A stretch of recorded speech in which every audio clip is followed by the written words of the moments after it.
I'm back. Well, what have we got today? Well, we've got a little device from Boss that should be a pretty interesting little product actually, and very powerful and useful to help you, you there, actually learn music. Yeah, it's like a sort of, I'll call it a player, but it isn't just a player, it's like a trainer type of product, if you know what I mean. It's called the Pocket GT from Boss, and they call it basically a Pocket Effects processor.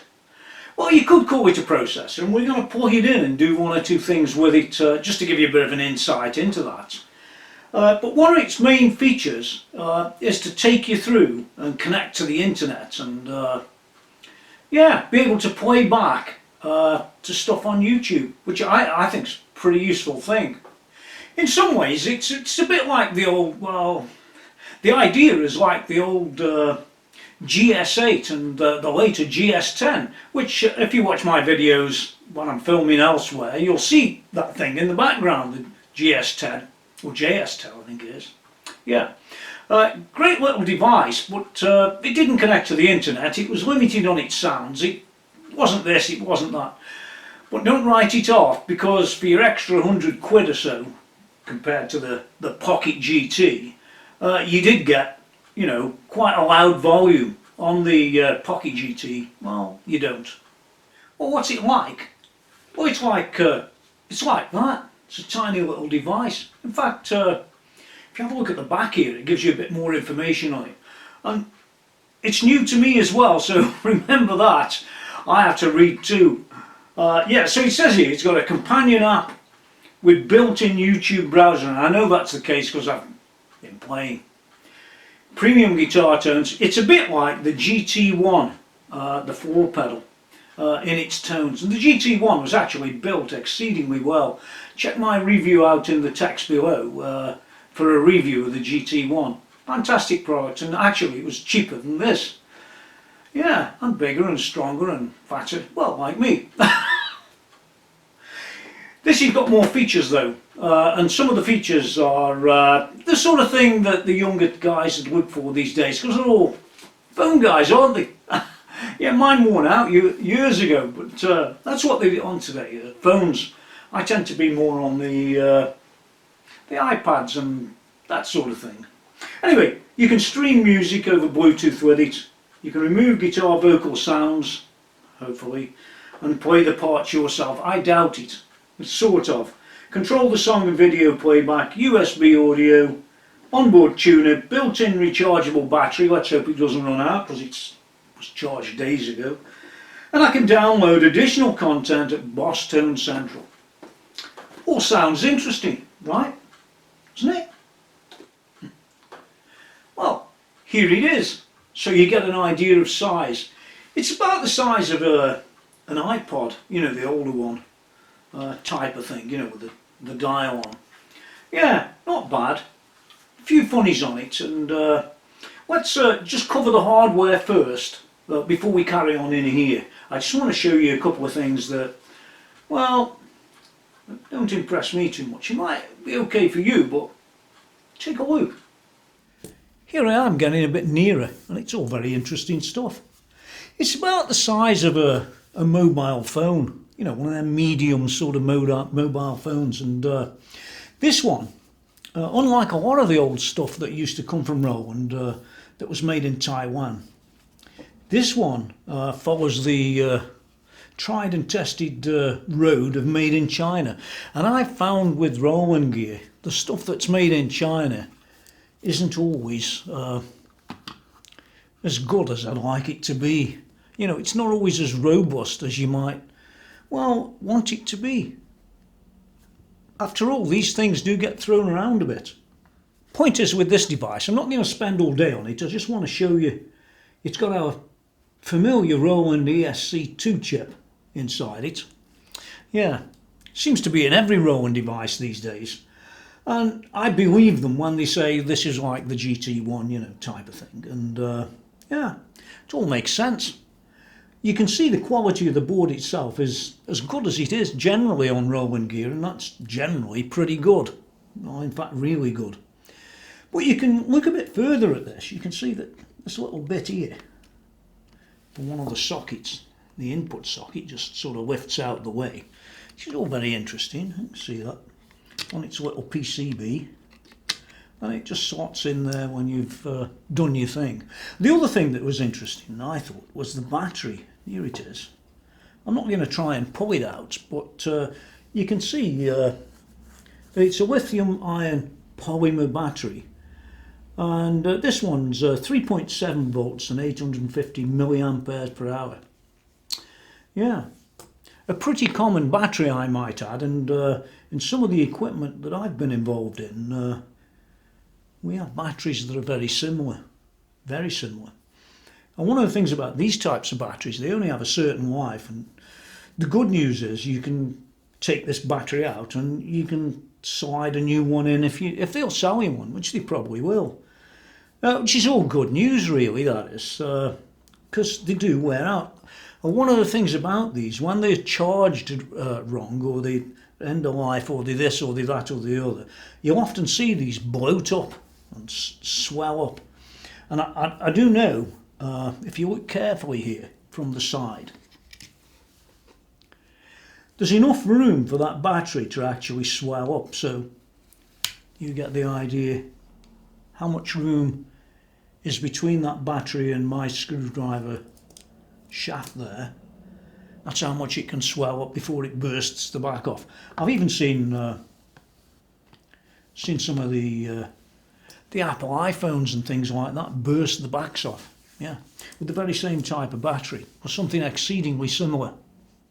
But in any case, the overall quality of this, I like the overall quality. There's just a few things I don't like, and I'm going to show you what they are now.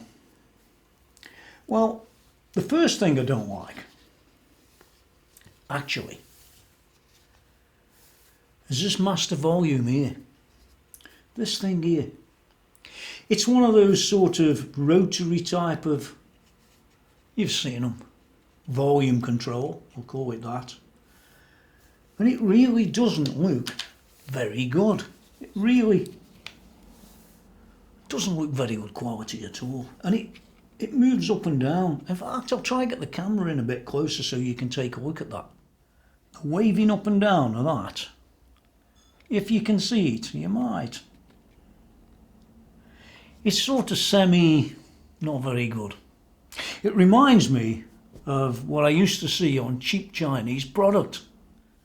This Org's in doesn't look very good quality to me. It looks pretty junk. I also don't like these thin, flimsy sort of plastic controls. You'll see them here. But what's at the other side?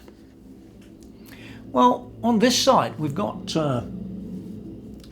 another one of those switches, and it's the on-off power switch. Honestly, to me, they don't look that good a switch, you know. I'm always a bit wary about this sort of thing. Okay then, across the back. It all looks pretty good, actually. You've got all the approvals down at the bottom here. And I will know, just trust me on this, that every one of those approvals is absolutely correct, because that's the way Roland are. They're not some 2-bit company that can't be bothered to go and get the proper approvals.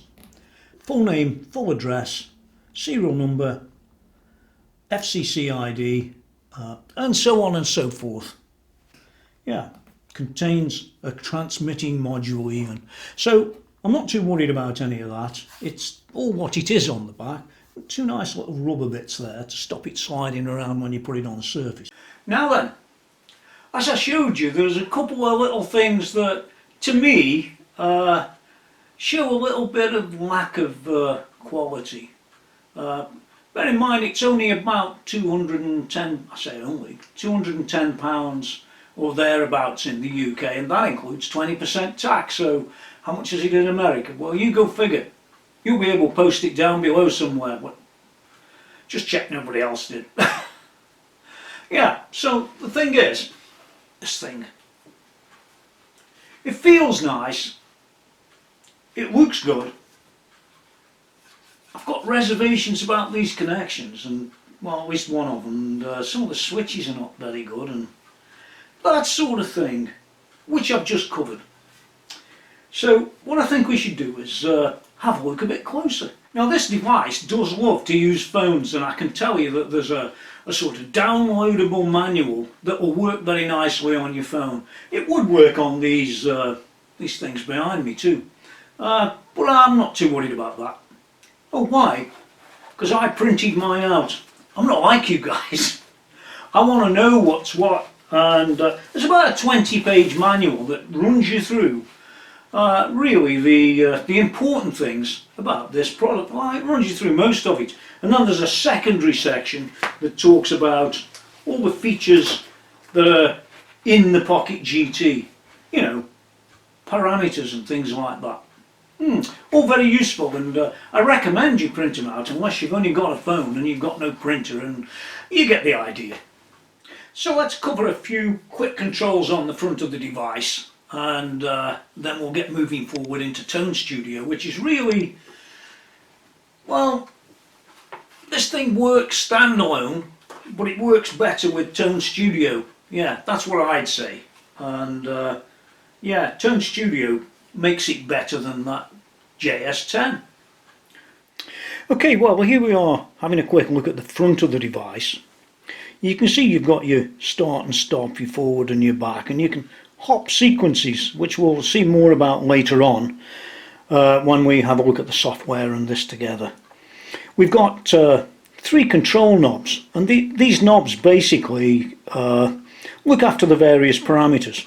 You can see that there's 2 rows there. The top row is gain, level and reverb, and the bottom row is ODDS, mod and delay.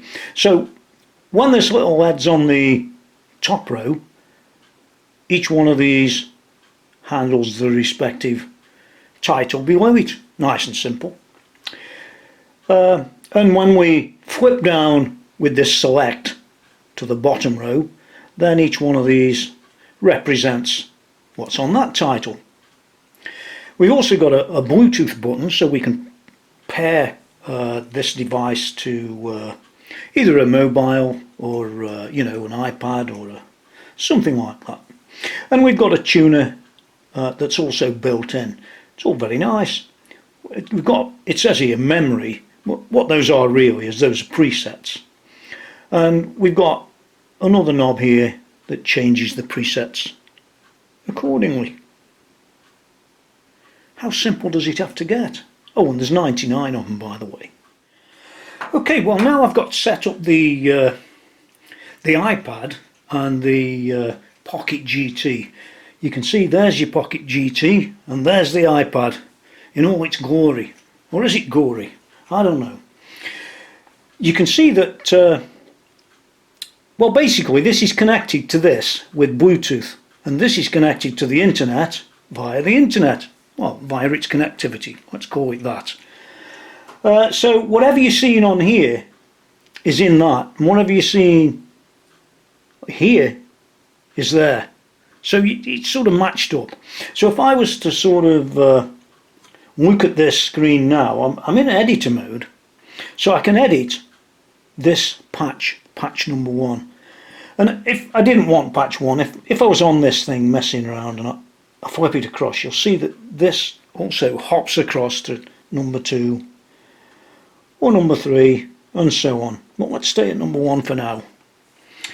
You can see that you've got a sort of representation of a sort of straight line at the bottom of the screen here with this sort of blue bit that moves along, and that's the screen that you see here.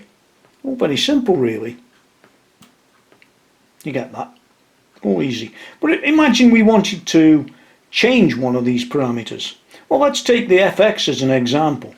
If you hit it and hold it, it'll show you on the screen exactly what's what. Well, there it is. It says here FX type is a tone modify.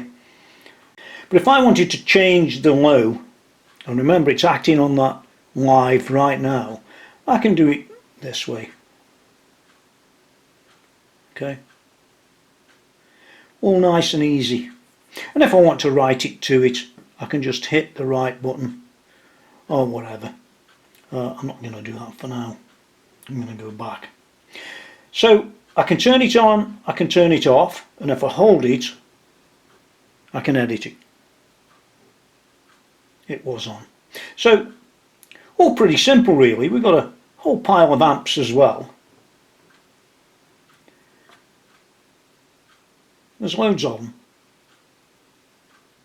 Yeah, all very interesting stuff, but it does get a bit boring very quickly. And the fact is, if you're doing this on a phone, the screen's even smaller, and tiny little screens might be great if you're 20, but it's not so great when you're older. So bear that in mind, won't you? So I'm not spending all day on this. Everybody else on the internet's done all that. Nobody's covered the, well, less than perfect quality on the hardware anywhere. So that's one thing you've learned. Let's move across a little bit. We've got these things across the bottom. The next one's called Session. Okay, moving along to Session, you can see that there's a video on screen here that's on YouTube, and across the bottom here we've got a timeline. This timeline's got like little bubbles. You might even call them lollipops, who knows? But what they are, in effect, is they, as the song plays, they change the preset stored in here. And that's all very clever stuff. Yeah, you'd be able to take a video and do a start and end, or a loop in the middle somewhere, and if you've got 2 or 3 different presets going on, you could make them hop across into these different choices. I won't bore you too much with it because it's all over the internet, isn't it? The next thing along is the librarian, and you can see there that we've got a number of things in here that we can use for creating live sets. Now, if you're not familiar with live sets, you need to go and have a quick look at them, because they're like almost like a set list, if you will. Now, moving along to Tone Central, just by hitting the button there, you end up in this Tone Central section for the Pocket GT, and it's got a sort of Pocket GT starter pack there. It's got a Rock Collection 1 and 2, which are really what they are, is presets, and you can go and get them and pull them down to your machine. You can add them in there just by doing that. I didn't mess around, did it? And we can pull this one down too. There it is. Add it. It's already in there, I think. And when we go back to the librarian, you'll see them there. Well, fancy that, they've been added in twice, so it doesn't check. That's something worth knowing. And we can go and have a look at those. As you can imagine, these are settings that Alex used in his tutorial. Yeah. Now, as well as these features, you've also got this menu at the end. Things for tuner, favourite memory, knob assign. You can vary what these do. Memory extent, how much memory. Rewind, fast forward time. USB settings, Bluetooth settings. A battery check, which is always worth looking at. Look, mine's down a third already. And it was fully charged. You've got an owner's manual here. Manual download. I'm not going to do that because I've already done it. And I've got a version, and this is version 1, so you'll probably see a lot of things that are not quite where they should be at the moment. And like I say, if I was to go back into Tone Central, that's what you see on version 1 when the thing's been out, well, really for not very long. Now you can see in here that I've pulled down a track called Timeport. Well, I say pulled it down, it's actually on YouTube. There it is, and I connected to it via the browser, got the address, poked it in here, and there it is. And I've set up a couple of basically markers to change the tone from a rhythm sort of crunch to lead guitar. And if you see that going, if you hear it going, should I say, you'll hear that the track will change there. I'm not going to play it, there's no point in doing that, and I don't really want to particularly play this for any extended period. because it's actually registered elsewhere, and I just got a copyright claim for my own music, believe that or not. Let's just have a look at what I did. If you just take a look there at the rhythm guitar, you can go and select it and take a look, and you can see it goes from this position here called rhythm guitar, and I have it set up as a 60s fuzz lead, which it may or may not be, but it's just a question of showing you. So if we flip to the lead guitar one, you'll notice that's just got a different name, and that's on high gain stack. All very simple, and that's the thing about this, it's all quite simple, and you can turn it on, turn it off, look at where it is. You can see that this one comes in there,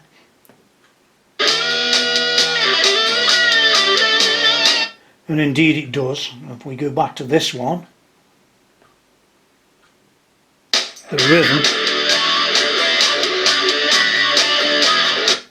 well, it's not really a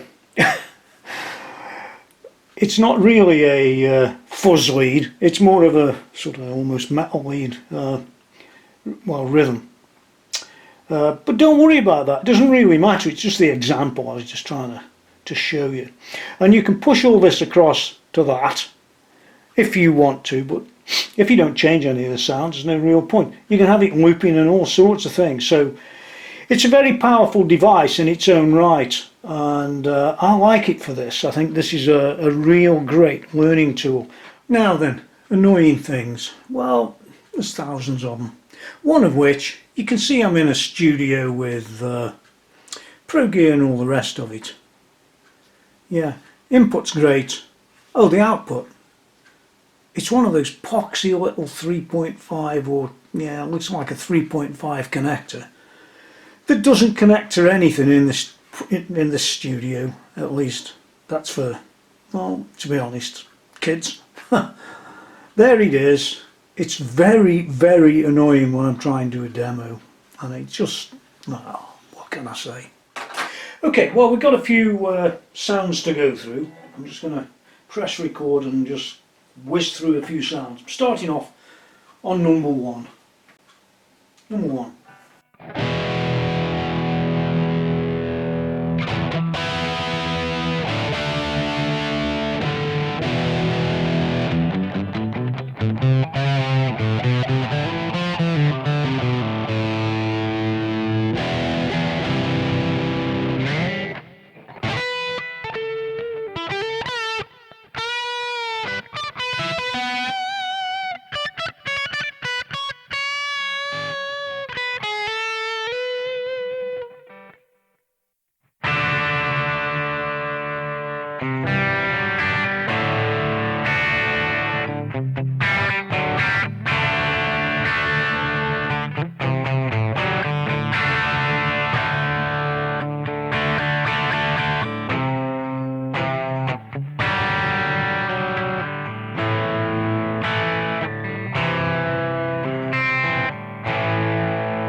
Okay, well this is being recorded on number one. I made some setting changes, but apart from that, it's straight into the desk and away it goes. Good, bad or indifferent. I may be playing well or not, who knows.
there you have the Pocket GT.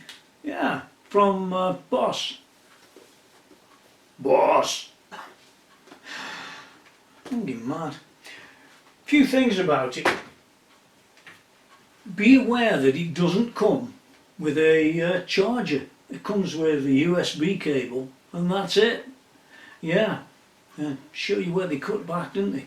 Also, the case itself is plastic. If you was to drop it on something really hard, would it last? Well, it might. You might be able to buy another case, I don't know. But that concerns me a bit. Oh, and that 3.5 jack on the output side. Look, you can put a 6.3 on the input side, but you can't put a 6.3 on the output side. That's a bit sad. It's very sad. Along with the master adjuster and some of these switches that aren't really that great on the sides, those things put me off a bit. Having said that, it's actually a great device. It does everything and more than you'd ever want it to do. I can't show you much about it in here. I don't intend to, because everybody else has gone through all that route. I'm just going down the route of taking a look at this device, its longevity, its use in an environment like this, which you may or may not have, and whether its value, and as far as the value is concerned and its score. I'd give this a 9 out of 10. It isn't the best sounding thing in the world, but the audio hasn't been touched up in any way.